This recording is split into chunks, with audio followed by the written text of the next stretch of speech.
James, thanks for joining me today. I think that it seems to me that you're a little bit of a hermit. It's hard to get you on these things, these interviews, especially where I get to see your face. So I really appreciate it. Oh, you're welcome. I hate doing stuff like this. I sort of gathered that, but you know what? You're a fucking great writer, and I think people need to know more about you. So I Well, thank appreciate you. that, and I want to put that into the world. So I'm going to start reading these questions I wrote down for you, and Oh hopefully boy. have a Okay. fun conversation.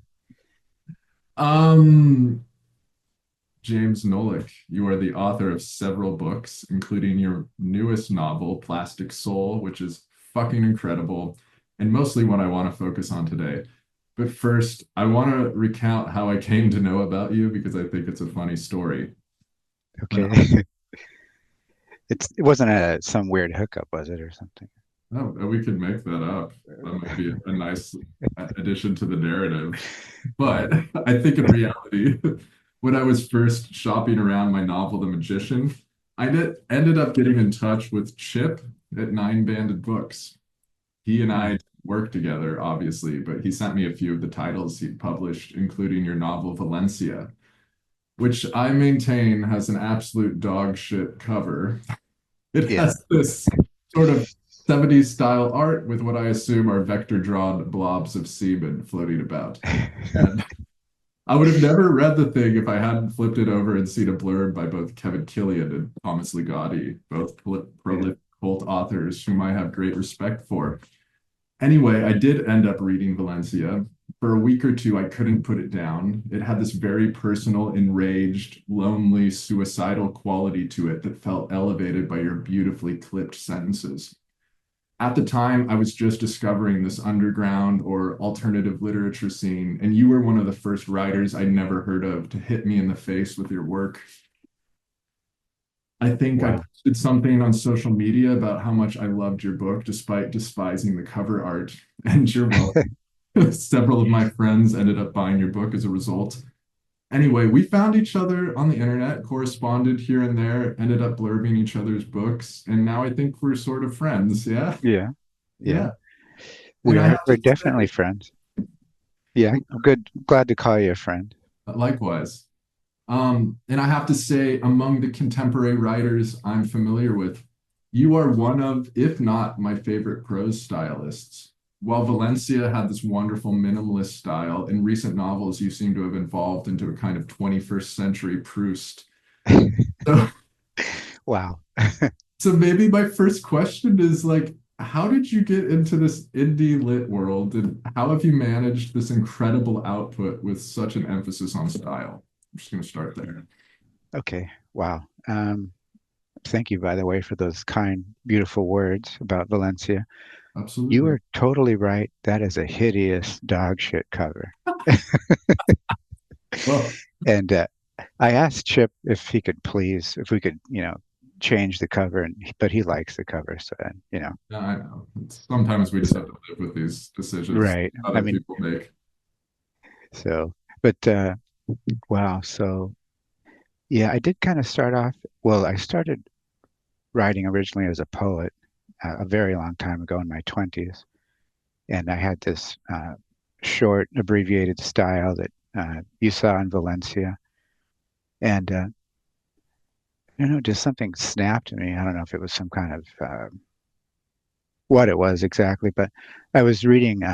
It's funny you mentioned Proust. I was reading some French authors, and I thought, well, I'm going to try these uh, long serpentine sentences that I like to read so much, and see if I can do this. And but with my own spin on it, and so I gave it a shot, and I was really there's two writers that really influenced me when, especially when I was younger.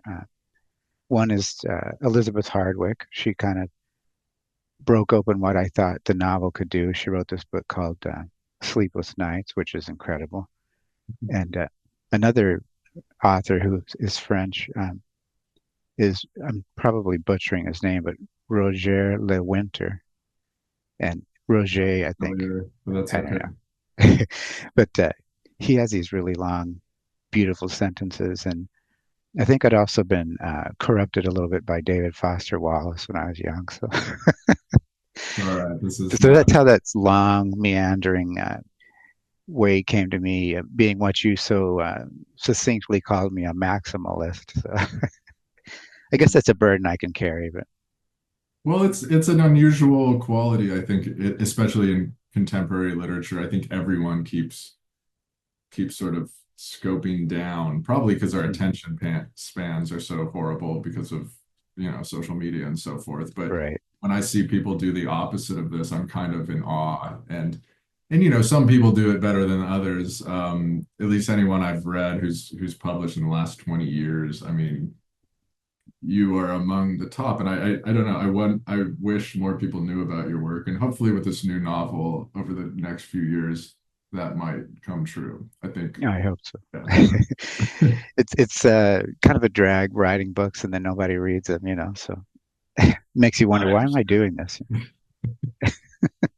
Well, can we talk a little bit about your new book, Plastic Soul? Sure. All right. So I know you've played with genre before in some of your short story collections, but to my knowledge, this is the first time you've leaned into something like science fiction for the breadth of a novel. Is that true? Yes, it's Okay. it's true. Yeah. Uh, your sci-fi is not concerned with spaceships or battling aliens or anything like that. You introduce us to a near future that closely resembles our own, though it's perhaps more bleak in terms of interpersonal relationships. Driving has been outlawed for climatological reasons, save for a high-end taxi service that resembles Uber for the ultra-rich. Housing for most people has been drastically downsized. Everyone is still addicted to their screens, which in your book is called a blip. And Yeah. central to the premise of Plastic Soul is that human cloning has been legalized and perfected such that anyone with enough money can purchase a younger version of themselves intact with all of their memories. Um, Sorry, writing this longhand, so I'm flipping pages. Uh, you explore this concept from the point of view of four characters, one of whom is a doctor working at the cloning facility, one of whom is a clone. One at the beginning of the story, what I mean, this is like a woman who's anyway. One of them is an aging gay man who I can't help but read into being an extrapolation of yourself. Section of the book titled Brobot focuses on a character named Joey Osbium. I don't know if I'm pronouncing that correctly, but Yes. okay. His story carries many of the themes I recognize from your previous work, such as loneliness, alienation from family, a fascination with 90s pop culture, and dare I say, your sexual proclivities, or at least the kind of man you seem to find attractive in your writing, a young Latino or mixed race skater twink. Uh-oh. You found me out. Are we allowed to read into this as a kind of sci-fi autofiction? How do you? Uh, Well, okay, I well, have several questions here, but that's I the first one. can I just put out there that I hate the word autofiction? Yeah, everyone does. Everyone I have on here, and I bring it up because I feel like it inspires disgust in so Yeah. many people. But okay, I think what I'd rather write a Harlequin romance novel than autofiction. this book is not autofiction. I just mean like I'm talking about this section, Brobot. Yeah. There's some pieces of you here, yeah? Do you want to talk about that? Oh, Or yeah. you just want to Oh, totally well, go yeah. off? Okay. I mean, who doesn't love a young, handsome? I'm just gonna stop right there. But no, there's definitely pieces of me in there. But then there are pieces of me in every character. So the psychosis of the doctor, I think that's a little bit of me there, where she's wanting to help people but also destroy them at the same time. I often get that feeling just going outside. I do occasionally go outside, Chris. So. Believe it. You and I have had coffee in an undisclosed location. Yes. We will never Mhm. tell. Never. That's Yeah. our secret. So. Well, how do you view the recycling of the themes in your work? The themes that I mentioned that I pick up on, I'll recount these is loneliness, alienation from family, fascination with 90s pop culture, and then, we do get sort of an insight into your sexual at least fantasies in this work, Hmm. but I feel like I pick up on that stuff like constantly through your books. Yeah. Well, so I've written 7 books. I think you probably have quite a few of them. Yeah. And from the very first book, which is, thank God it's out of print now, it's pretty uh, satanic, evil book. It's, I think if you go buy on, try to look one on eBay now, they're like $600. So that's good. Nobody will Oh be wow. reading that. Yeah. But there's this line of interest through my work that has gone from the first book up until Plastic Soul. And I do have a fascination with 90s pop culture. I mean, that was the best time of my life in the 90s. And that I'm not too shy to say that that was also the best period for music. And if you disagree with me, we can get into the ring and box it out. I mean, I just love 90s music, and it had such an influence on me when I was, a young man. Did you like gravitate towards a certain genre? I know the Nirvana t-shirt makes a lot of appearances in this book.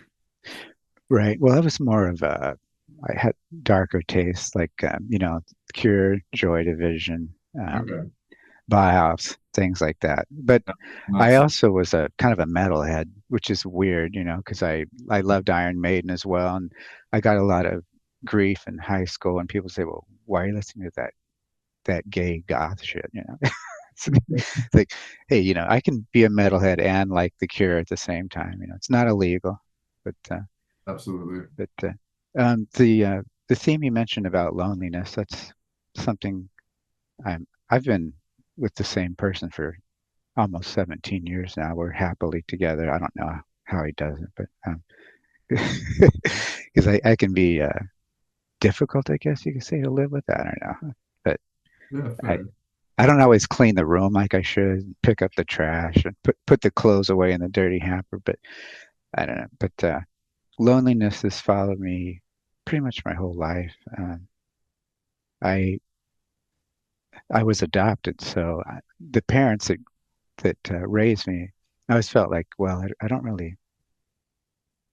I know that I'm not from them, but they tried to love me and be as good as they could to me. But I always felt like an outsider, which is probably pretty normal for adopted children. But um, and as far as the alienation goes, I think that kind of goes along with loneliness. And I had a lot of friends in school, which I'm sure you did as well. But I always felt like I was observing them rather than participating. But that's the writer in me. I mean, I've been a writer for a very long time,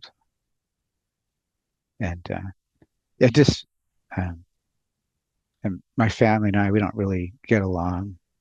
I don't really talk to them anymore. It's kind of sad, but some things happened after my father passed away, and when money gets involved with that kind of thing, it just ruins everything. If I'm sure you know what I mean. So, Yeah, I can at least glean something from that. I'm not totally unaware of those situations, even if it's quite different than your own. Well, okay, thank you for just sharing a little bit of that. What can we talk about something a little bit less personal? Well, maybe I'm curious about please. your choosing science fiction as the structure for this heavily character study oriented novel. Because this is not Um, really like a flashy type of science fiction. This is like mhm. very personal shit. And yet we get all of the kind of pleasures of like futuristic technology that you do spend a lot of time kind of fleshing out and world building exercises. But this is about your characters, right? Right. Yeah. I mean, it always starts with characters. I I when I was young, I was quite an appreciator of science fiction. I read it a lot when I was a teenager, and I liked some of the greats like Harlan Ellison, Isaac Asimov, Ray Bradbury, um, a little bit of Octavia Butler, but I learned about her later, and Philip K. Dick, which I guess if I could identify with any science fiction writer, it probably be mostly Philip K. Dick. And he seemed to be more not about the flash so much of what the future is, which I mean, who knows? But he was more, I think, character grounded as well. So, but I really started this exploration with Body by Drake. So, and it kind of, so I was reading Body by Drake. It was a reading, writing. Sorry, I And was writing. this is sorry, a short story, right? In one of your collections. Yes, it's a short story in Haunted Girlfriend, Got it. and it's more of a novella. It's like 100 pages. But I wrote this thinking, can I do this? Can I pull it off? Am I just going to be a loser that writes another crappy science fiction story? But it turned out well, and I liked it. And I thought, well, could I do this as a novel? And so that's where Plastic Soul began. And actually was working on another novel before I started Plastic Soul, but it was so dark and depressing, and thinking about suicide other every 5 minutes. I thought I better probably put this aside before I slit my throat. So it was really dark. It was about a cult religion, and I was calling it Speaker Loud. And I was doing a lot of research on Jim Jones and the Jonestown tragedy, and I just thought I can't go here. I don't. I I'd probably be insane.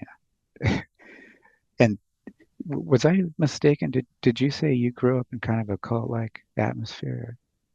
My father was a little bit into a cult, but this was before I was born, so not explicit. Okay, Yeah. okay, all right. So our friend Elizabeth, who unfortunately passed, she Yeah, was yeah. Aldrich. involved. Yeah, she's her parents, I think. And her Oh, and I would talk about that and how just if you're a child growing up in that, it really messes with your mind. So, and I have my insanity to thank for the Catholic Church. So I'm a recovering Catholic. well, here's to a speedy. Well, it hasn't been that speedy, huh? Yeah. Like, Well, it's still in progress. 50 years, so but Um, okay. Well, have we answered this? I don't know. Do you want to keep well, talking about your sci-fi influence or what? Yeah. yeah. Well, I think another thing I thought is I wanted to try to envision a future that was so close to our own, but also in this alternate reality where there are some good things, which it's hard to believe right now. This is such a terrible time that we're in. And nobody really says that, even though somebody asks me how I'm doing or, what's going on, like, well, I'm just, existing in this shithole of a world that we're in right now. And I'm trying to make things better by illuminating truth for people, but I don't, that can sound kind of pretentious. And I just, I guess one of the reasons I write is to try to figure out things that are going on, because I have a question. That's how writing always starts for me is I have this thing in my mind that I'm trying to answer, but I'm not always the best person to ask myself advice. So I write it down. I start playing with an idea, and I think, well, maybe if I can get through this, I'll learn uh, something about human nature and science fiction. I'm also I consider myself to be a horror genre person as well. I like to write horror stories, and I've noticed. I love that. so I'm not afraid of genre. Don't be afraid to say it, Chris. It's a nice word, genre. But Yeah, well, you and I both fuck with this a little bit. yeah, Yeah, you got to turn it inside out to make it fun. I agree. But you go with the tropes. You know what they are, but then you just flip it over. And but I think genres like science fiction and horror can uh, be a lot more freeing than say straight literature that has all these structures and tinctures to it. And oh, well, you can't do this if you're going to be literary. You can't do that. Screw all that. I like to do my own thing. It just happens to be really dark. So Yeah. Well, I mean, I appreciate that, and I think a lot of other people will. Okay, well, I want to move on to another question about what is about. Well, you'll figure it out here in a second. So I do want to talk about the style of your writing, which is what I think immediately sets you apart from 99% of contemporary authors. Just in the Thank time that I've known about you, you've gone from writing these beautiful, short, crisp sentences in Valencia to a kind of maximalist, multi-page paragraph structure, often filled with poetically dense lines, no structural designation between characters and their dialogue. Yet this is rarely, if ever, confusing to read, and the poetic lines never feel heavy-handed.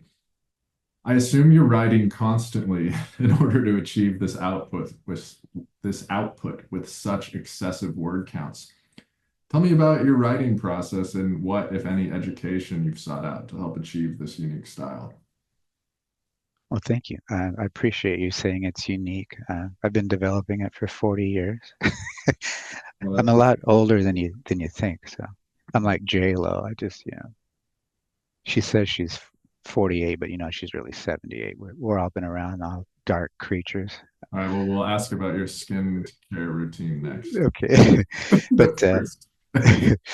um, so the style is.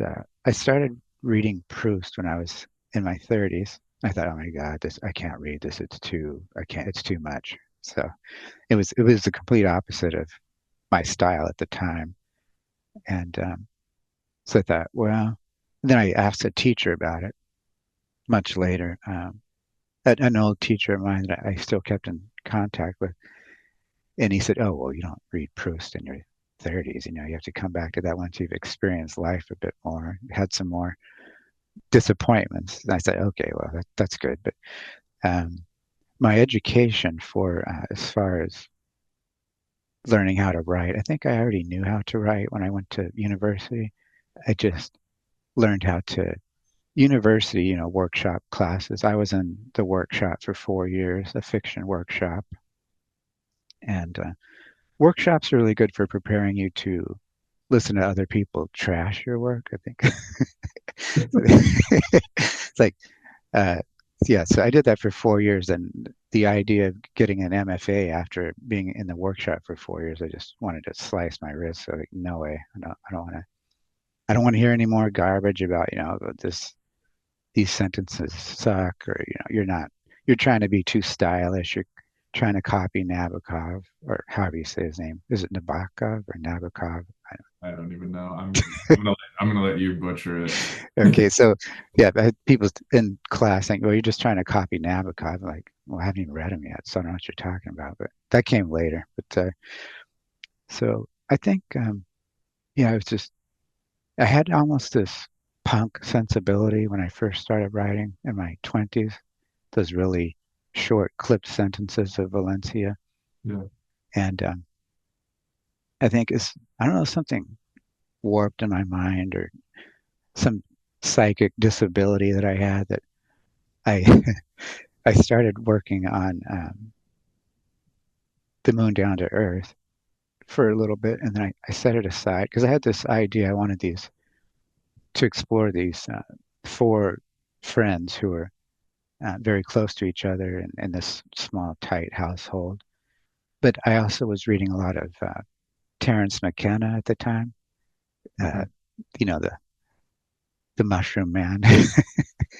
So I I was am reading a lot of familiar, psychedelic. but read them. Yeah. Okay. Yeah, and I think that maybe not that I've ever done anything illegal, but let's not go there. But nothing mind shattering. But I just something kind of broke open in my head, and these long flowing sentences started coming out that I'd probably been trapped inside forever. But so, and then I wanted to become a professor of English, and help young people discover great books and stuff that I never really heard about in school, because we always had to, being an English major, had to read the same garbage that everybody does. I mean, it's not garbage, but I can only take so much Chaucer at a time. And Shakespeare, I love Shakespeare, but Jesus, you know. So I wanted to become a professor of English and help young people find other books, you know, like alternative modes of reading, horror and science fiction, things of that nature. But yeah, the prospect of getting a PhD was just, I, it's too much. I mean, if there's anyone out there who would like to hire me with just a master's degree, I'm here. But but yeah, I mean, did you you went to school? I'm sure, obviously, but did you get to? I Were you stopped. in it? I Oh, you, stopped at bachelor's of in cinematic arts. So I went to film school at USC, but no, I mean, I had some aspirations similar to yourself, not to be an English professor, but to get into higher education. But being a little fucking hooker at the time just seemed like a better idea, yeah, until it didn't. That it was totally yeah. backfired. Yeah. So wait, what is your master's in English lit? No, my bachelor's is in English lit, and my master's is in library science. So I'm kind of like Bataille. You know, Bataille had a library degree, and so did Bataille was a librarian, and so was Borges. So I've got good company. I've actually heard that about Borges. I didn't know that about Bataille. Interesting. Yeah, Well, you're all pretty fucking good at writing books, so there you librarians are weird. go. Um, okay. Do you want us to add some more to that? Or Well, you know, I think really, Chris, when you asked me about my writing education, it's really came from reading reading great books. You know, reading Borges, and he was pretty influential when I was young. And I read a lot of the Latin American stylists, Carlos Fuentes, Gabriel Garcia Marquez, hmm, and I think read the as Hummingbird's Daughter the first time this year. oh yeah, how's that?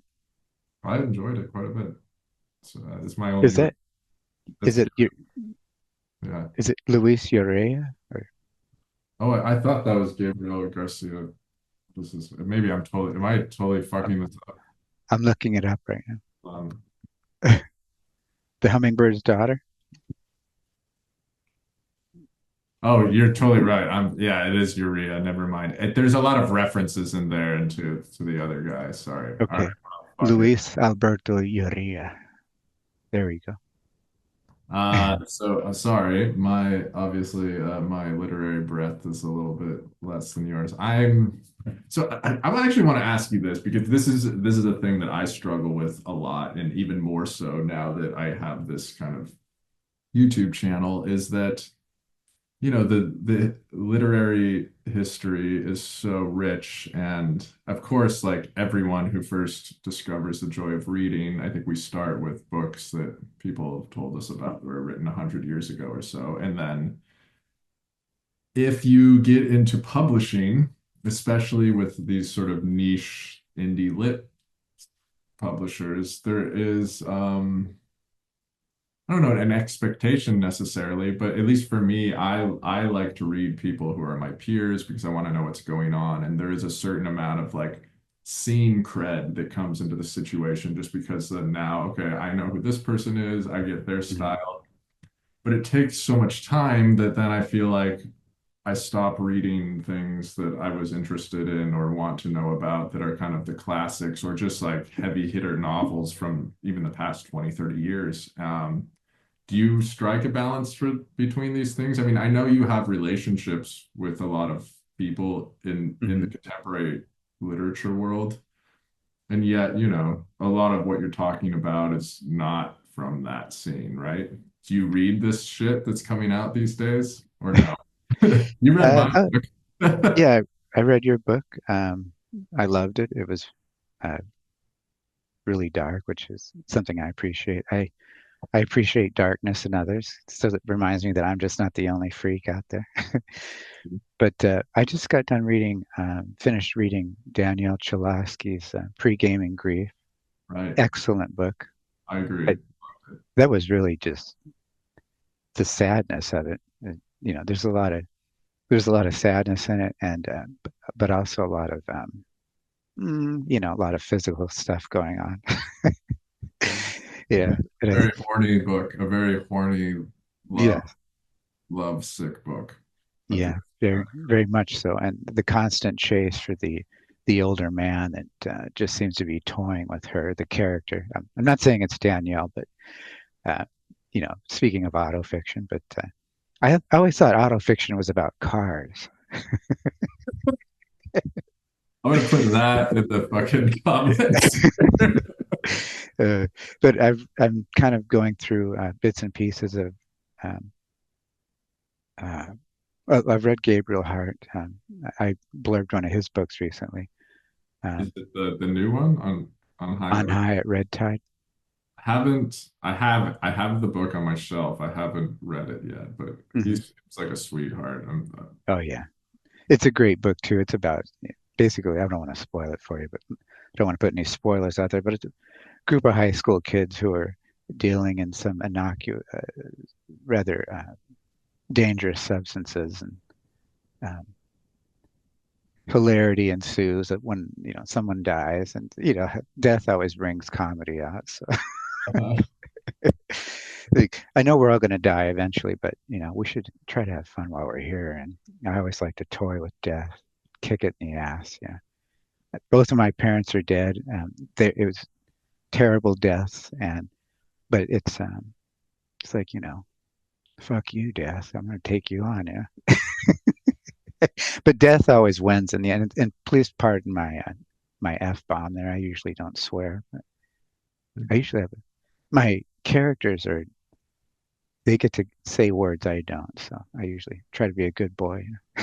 well, I have a sailor's mouth on me over here. Um, I've had a sailor's mouth on me too, but that was in a parking lot. So, oh, well, never mind. You were talking about something else. Okay.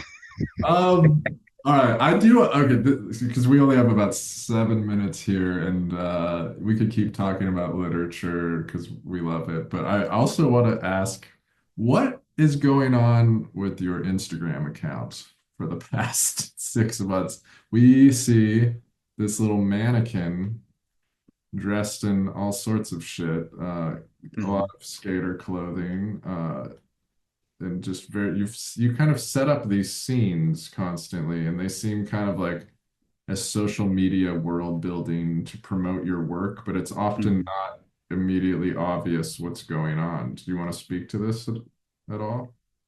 Sure. Do you mind if I turn my camera a little bit? Oh yeah, go for it. All right.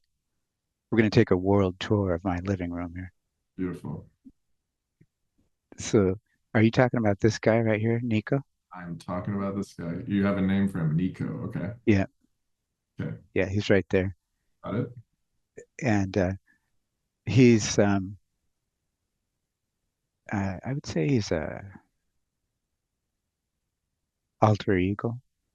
Alter ego, not eagle, but ego. He's an alter ego. He's a perfected, unchanging version of myself because I'm an old man, and old men get older. And he's like this back when I was his age, um, when I had a nice body and people used to talk to me and I wasn't invisible because old age makes you invisible. So Nico's basically my perfected self. All right. And I used to dress like that when I was uh, his age. So it's kind of as an extension of me, and I get to play with the world's largest Barbie doll. It's a lot of fun. Yeah. Does seem like a lot of fun. And my other half, and now this is in a story called The Mannequin, which was in Lazy Eyes, my last book collection. Right. But so there's a story there called Mannequin. It's true. It's all true, and nothing made up. But when I was living close to downtown Seattle at the time, and when I go to work, that was back when we had to report to the office. I work remote now, but um, there was this Macy's going out of sale, going on. It was going out of business, and they had this huge sale of all these store fixtures. And I saw the mannequin, and I bought it.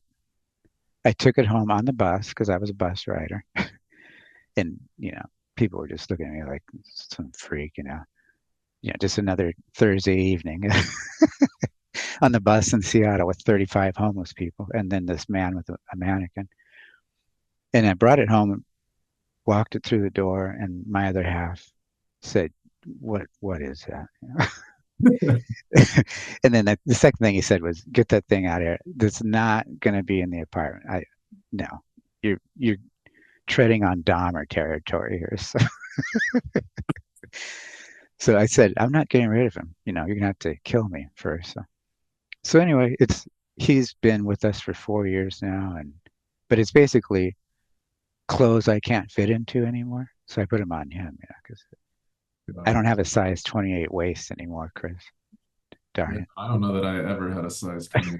Maybe when I was 12, but it. Yeah, he's I good was looking. pretty thin in high school. I'm scrolling through. I see the Iron Maiden shirt. Hmm. Yeah, you post some very. You got a little Aphex Twin on him, Joy Division. Hmm. That's Nico. All right, well, cool. All right, well, we don't have that much time left. So how about where do we find Plastic Soul? How do people buy this? They should. I feel like, all right, I've read I don't know how many books this year.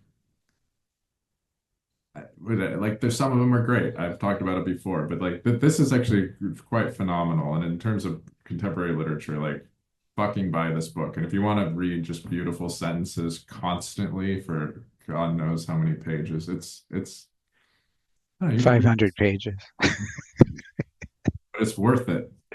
It's worth Thank it. you. So where do people buy this? So it's called Fellow Traveler series. It's a book series published by Matthew Stadler. He's a great editor, and Okay. it's an imprint of Publication Studios. So if you just go to Publication Studios, if you Google that, you'll see the Fellow Traveler series, Okay. and they've been very supportive of my work and getting it out there to as many people as possible. So I'm really appreciative, and I appreciate you saying that you love the book. You never know if people are going to respond to something. So Yeah, absolutely. How long does it take you to write a novel like this? it took me 2 years. So what I would do is yeah, 2 years.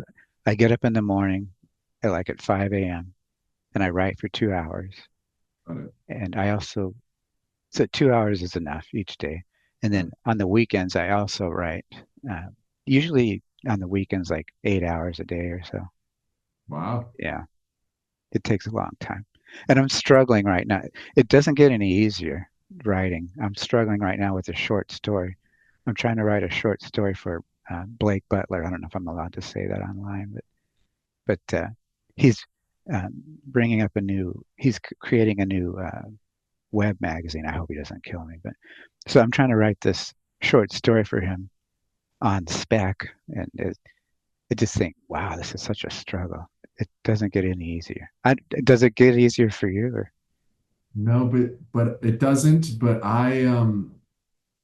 I've kind of like I have a very regular writing practice. It's a little less time than you every day, and I don't write very much every day. I make sure that I tell myself I need to do something every morning, but it can, and I actually sometimes take longer than you to write a novel, and you have, I think, more, at least lately, kind of a more dense style. So Mm, I imagine, you need to spend a little more time on this, but for me, it's an average of 3 years per book, and it's just every morning. Of course, there are some mornings where life gets in the way and fucks it up, but yeah. Anyway, right. we're so little on time. I just want to say thank you so much for talking with me. This will be out, I don't know, in the next few weeks. I think maybe wait till early January so people aren't caught Well, up. my birthday is January 7th, so We could drop it then. You want to? yeah, Okay. sure. Well, If thanks I so much. make it, then. Bye. Have a Bye. Thanks, wonderful Chris. rest of your day.